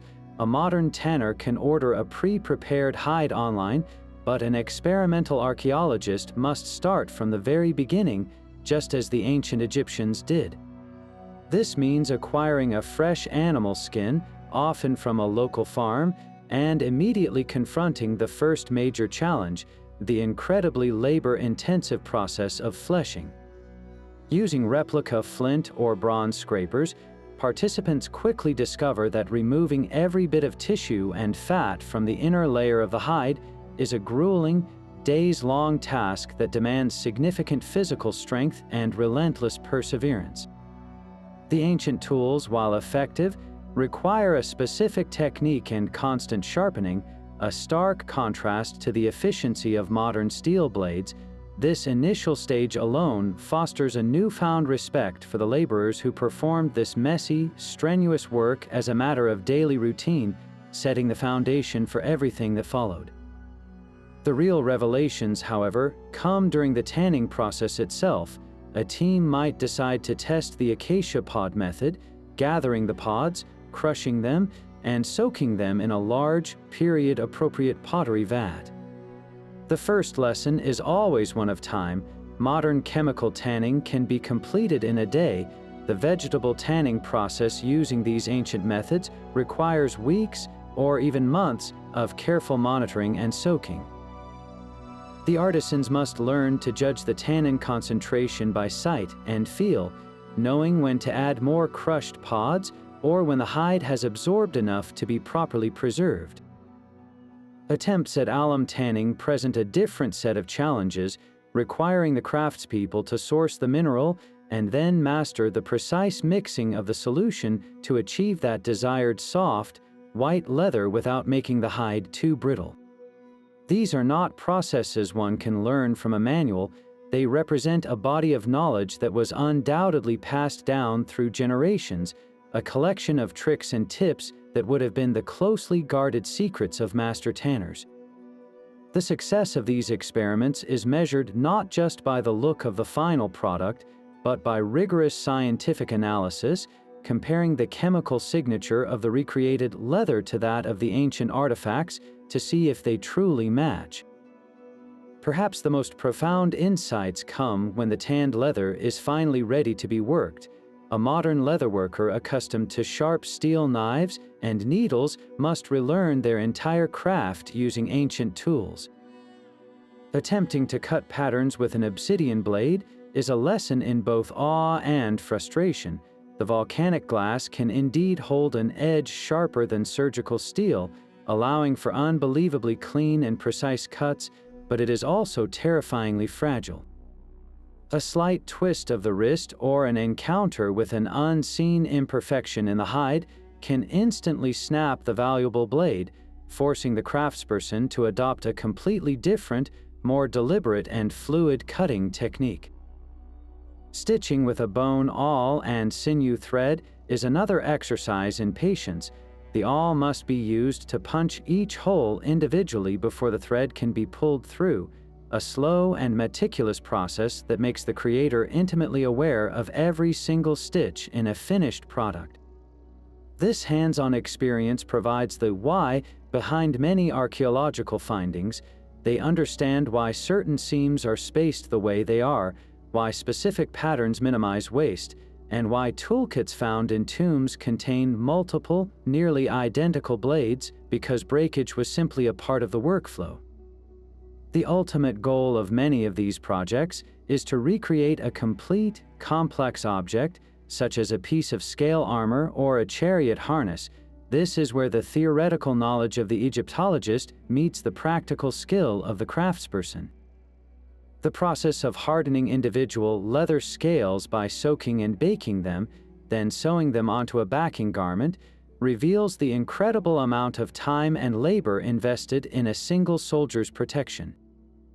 Weaving and stitching a full set of reins and bridle for a chariot team makes it abundantly clear that this was not a one-person job, but likely involved a workshop of specialists, each contributing their expertise to a finished product of phenomenal complexity and reliability.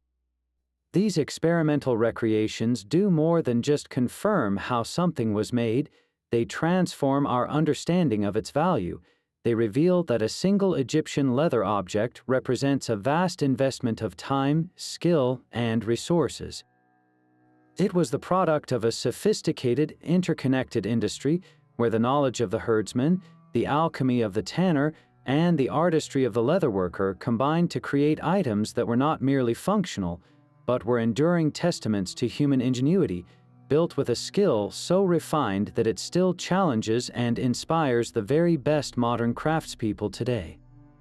Among the countless treasures unearthed from the sands of time, a few extraordinary leather artifacts stand out, not merely for their preservation, but for the profound and personal stories they whisper to us across the millennia. These are not anonymous relics, they are intimately connected to specific individuals, and their discovery has fundamentally shaped our understanding of Egyptian craftsmanship, belief, and daily life. Perhaps the most famous collection comes from the one tomb that has come to symbolize ancient Egypt's opulence more than any other, the burial of the boy king, Tutankhamun. Within that glittering, untouched assemblage, Howard Carter found over 80 pairs of shoes. This was a wardrobe for eternity, and it showcased the entire spectrum of leatherworking artistry. There were simple, practical sandals of woven palm leaf, but there were also the masterpieces that take one's breath away, exquisitely decorated sandals, crafted from the finest kid leather, are covered in intricate beadwork of gold and glazed blue faience, forming patterns of lotuses and other protective symbols. Most striking of all are the so-called trampling sandals. The leather soles of these are not plain, they are meticulously inlaid with vivid scenes, executed in gold and semi-precious stones, depicting the traditional 9 bows, the enemies of Egypt, and a Nubian prisoner. Every time the pharaoh took a step in the afterlife, he would be symbolically crushing his foes beneath his feet. This transforms a simple item of footwear into a powerful political and magical statement, a declaration of divine power that walked with him forever.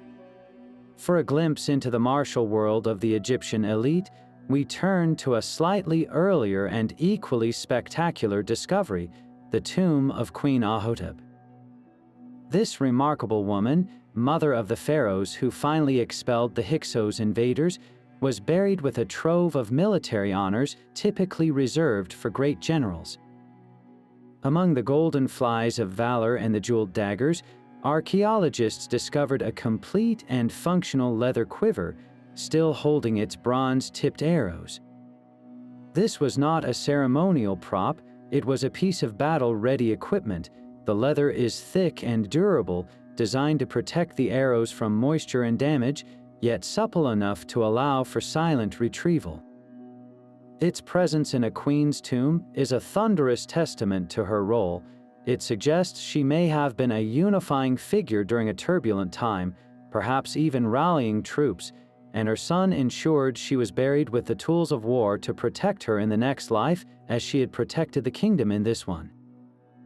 The Ahotep quiver moves leatherwork beyond craft into the realm of history, directly linking a specific artifact to a pivotal moment of national liberation and the powerful woman who helped steer its course.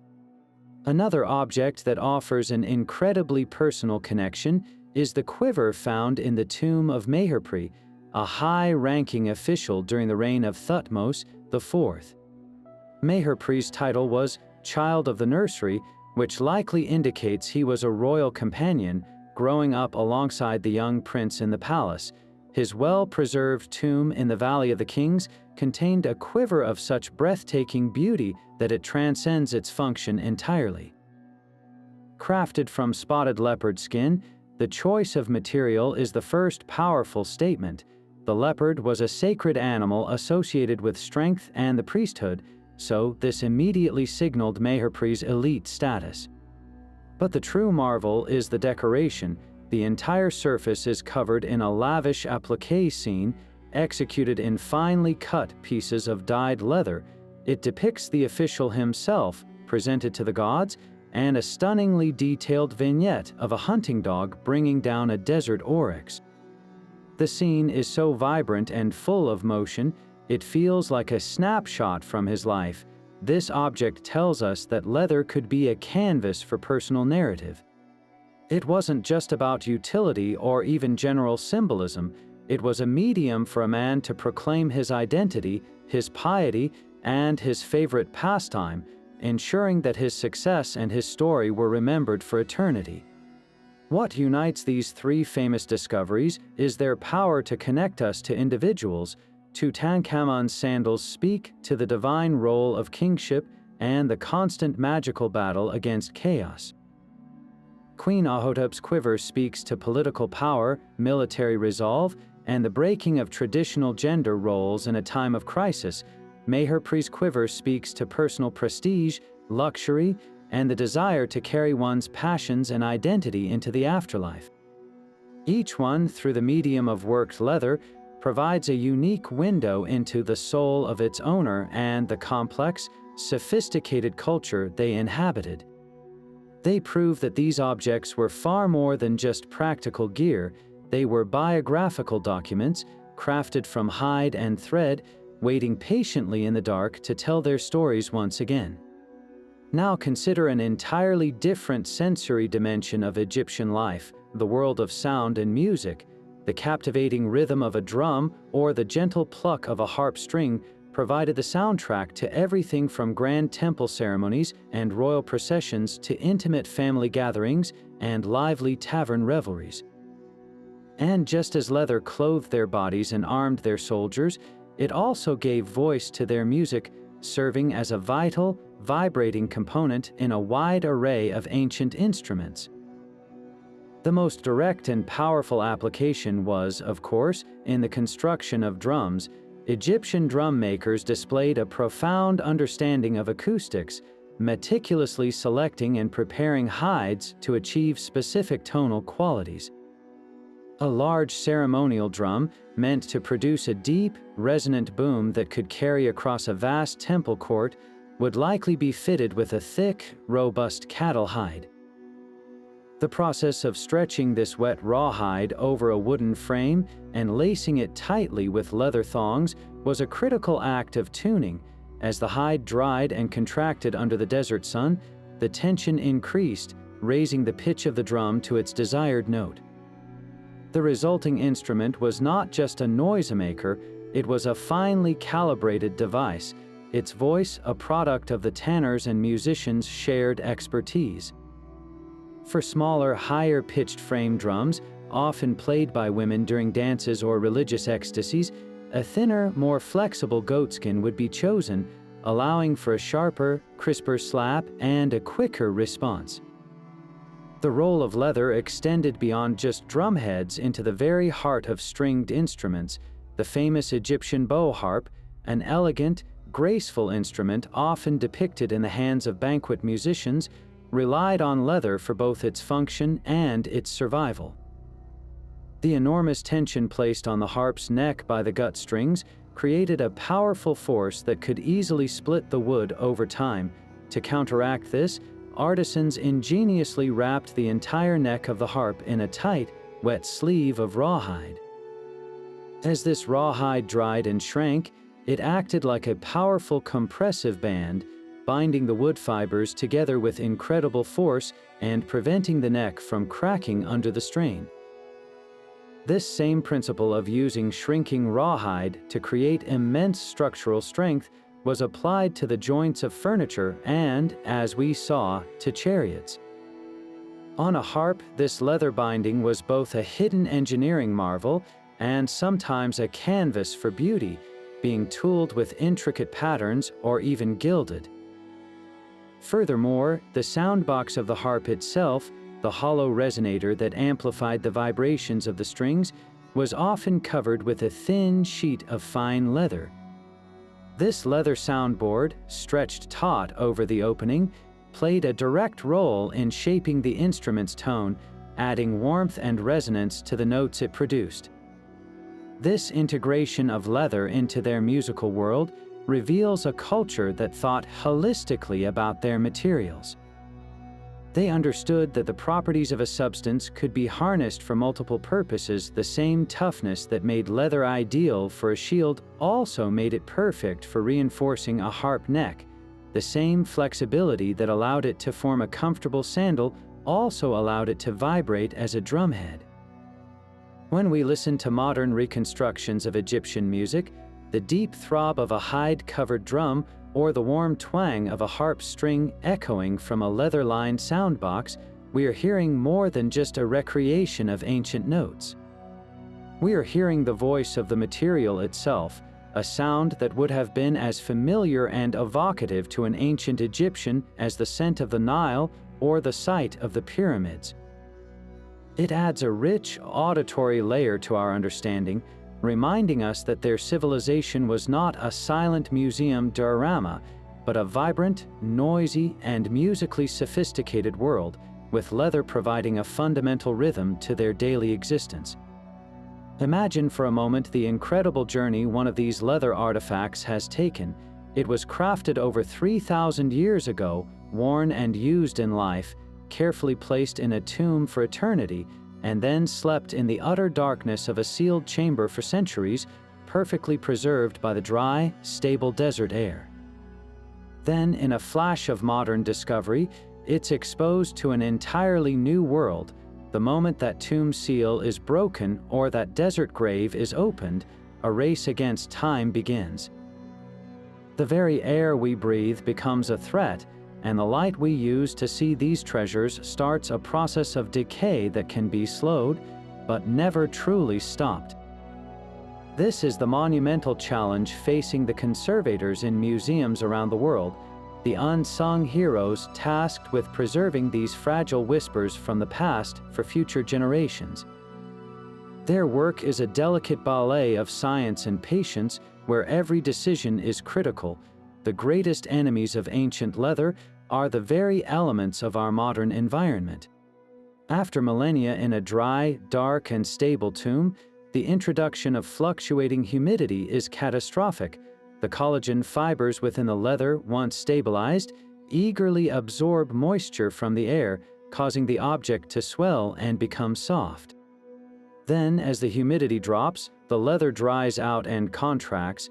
This constant cycle of expansion and contraction is like bending a paperclip back and forth.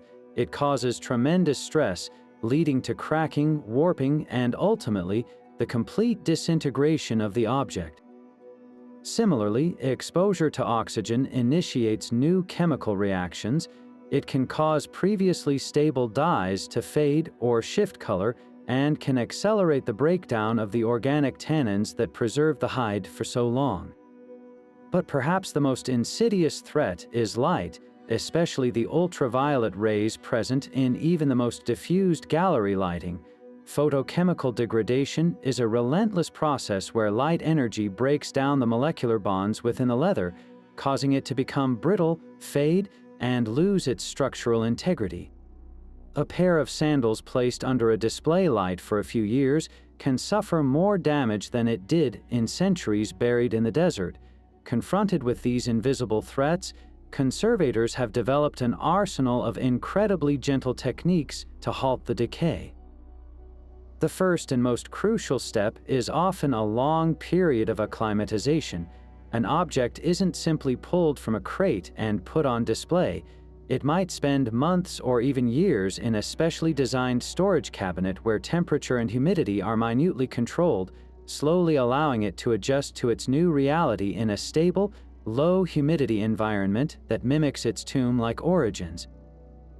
For items that have become brittle and are at risk of crumbling, conservators might employ a process of gradual rehumidification.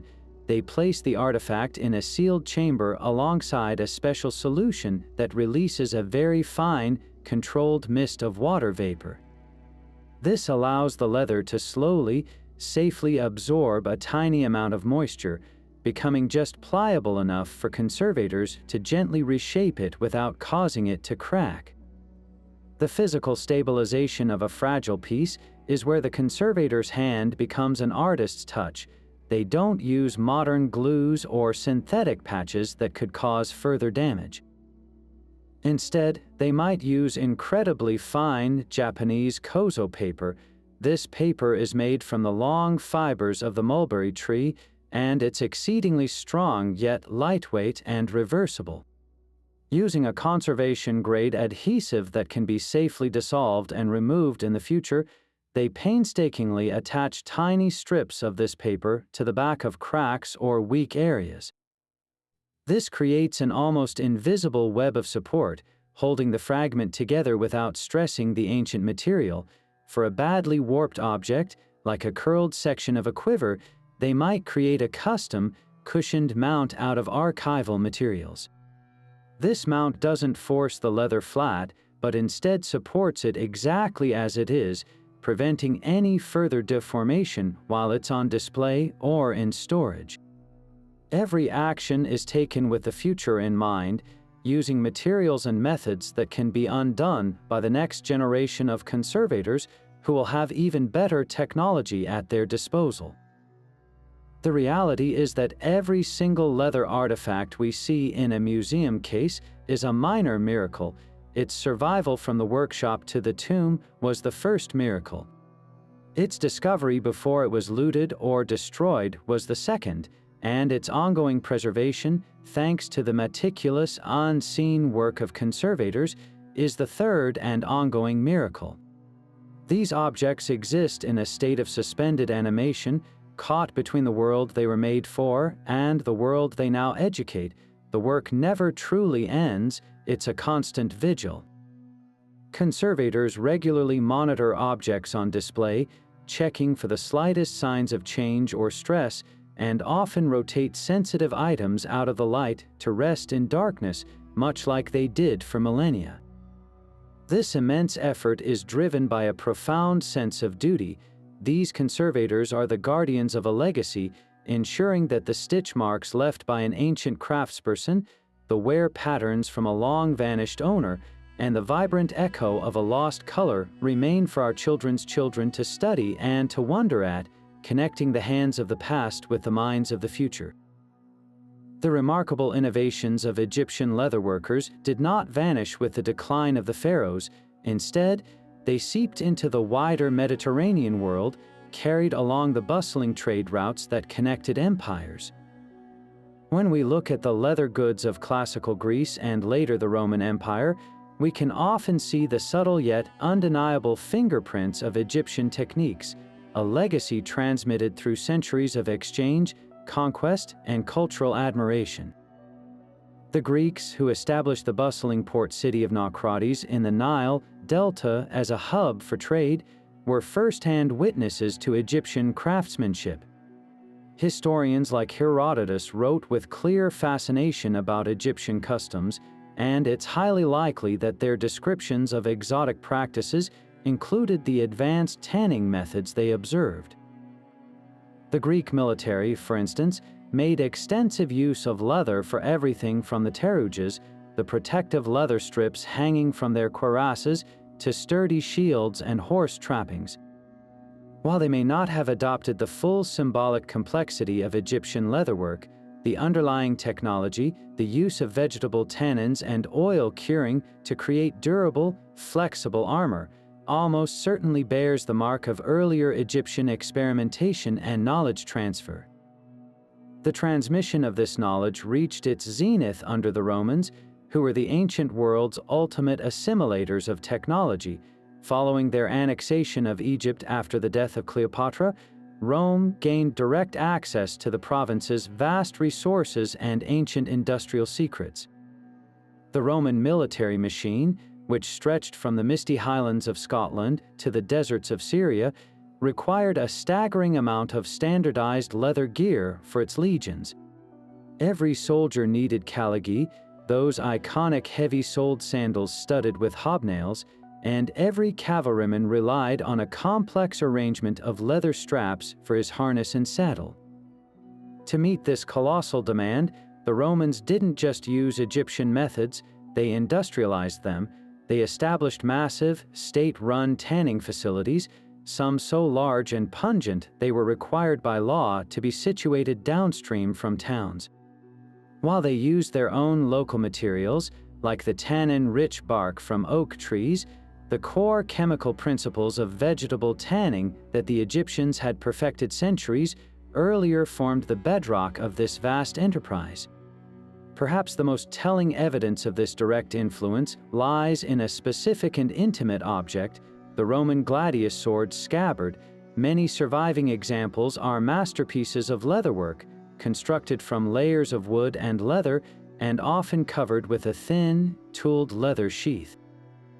The decorative techniques used on these scabbards, the precise tooling of geometric patterns and mythological scenes, the intricate stitching that held everything together, are a direct echo of the methods seen on far older Egyptian quivers and ceremonial sheaths. The famous Roman lorica squamata, or scale armor, while sometimes made of bronze, was also frequently fashioned from hardened leather scales, a technology the Egyptians had been using for over 1,000 years to protect their soldiers from arrows and blades. The Romans, pragmatic as always, saw a good idea and scaled it up to outfit the most powerful army the world had yet seen. This wasn't mere imitation, it was a form of flattering validation. The Romans adopted and adapted these techniques because they simply worked better than anything else available, a testament to the enduring effectiveness of Egyptian material science. This flow of innovation wasn't a one-way street. The Romans, in turn, spread these refined techniques across their entire empire, from Spain to Syria.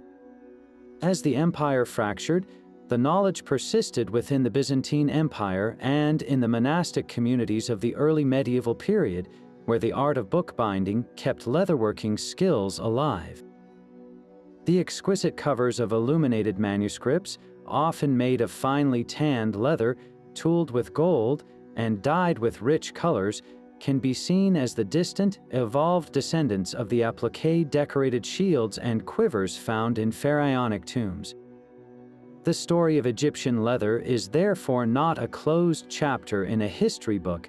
It is a living current that flowed into the foundational technologies of the Western world, influencing art, warfare, and industry for millennia. It reminds us that the ancient world was a surprisingly interconnected place, where a technique perfected by a craftsperson on the banks of the Nile could, centuries later, help shoe a legionary marching on the wall of Hadrian, and ultimately help preserve the written word for future generations. So as we reach the end of our journey, let's gather together the most profound revelations we've uncovered. The story of Egyptian leatherwork is a tapestry woven from threads of astonishing chemistry, deep spiritual belief, and raw human ingenuity.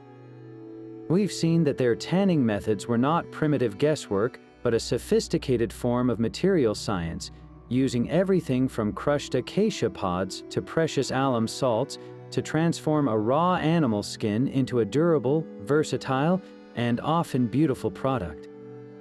This was a chemical craft mastered over centuries, producing results so effective that we can still study them today. Beyond the workshop, we discovered that leather was never just a practical material, it was a medium charged with meaning. A simple strip of red-dyed hide could serve as a protective amulet, a pair of sandals could be a political statement for trampling enemies, and a crocodile skin shield was a declaration of a pharaoh's power over the chaotic forces of nature. This sacred role, intertwined with its everyday uses, reveals a culture that saw no divide between the physical and the spiritual worlds. Perhaps the most striking revelation is just how pervasive this material was. It was the great equalizer, present at every level of society. It shod the feet of the common laborer in the field and the god-king in his palace. It protected the soldier on the battlefield with scale armor and the child at play with a simple leather ball. It organized the scribe's tools, carried the merchant's water, and controlled the mighty chariot teams that expanded an empire. From the bustling, odorous tanneries on the edge of town to the quiet, sacred depths of a royal tomb, leather was there, a silent, sturdy witness to the entirety of Egyptian life. It connected the herdsman tending his cattle, the chemist mastering his tannin vats, the artisan sketching designs on a pottery shard, and the family placing a protective amulet around their child's wrist. This was a civilization built as much on supple, toughened hide as it was on grand blocks of stone. The next time you walk through the Egyptian gallery of a museum, I encourage you to shift your gaze for a moment. Look beyond the gleaming gold and the imposing statues, seek out the quieter, more humble displays, pause before the case that holds a pair of worn sandals, a delicately stitched quiver, or a child's tiny leather bracelet. Look closely at the precise stitch holes, the subtle tooling, the faded traces of red dye. In these objects, you will find a uniquely tactile connection to the ancient world. You are not just seeing history, you are standing before something that was held, worn, and cherished by another human being thousands of years ago. Their fingerprints are, in a way, still upon it. This is the true secret of Egyptian leatherwork. It offers us an intimate, tangible bridge across the vast expanse of time, inviting us to touch the past and feel its enduring presence. Now I'd love to hear from you. Of all the secrets we uncovered today, which one surprised or fascinated you the most? Was it the advanced chemistry of their tanning methods, the sacred power of a red leather amulet, or the sheer pervasiveness of leather in their daily world? Share your thoughts in the comments below.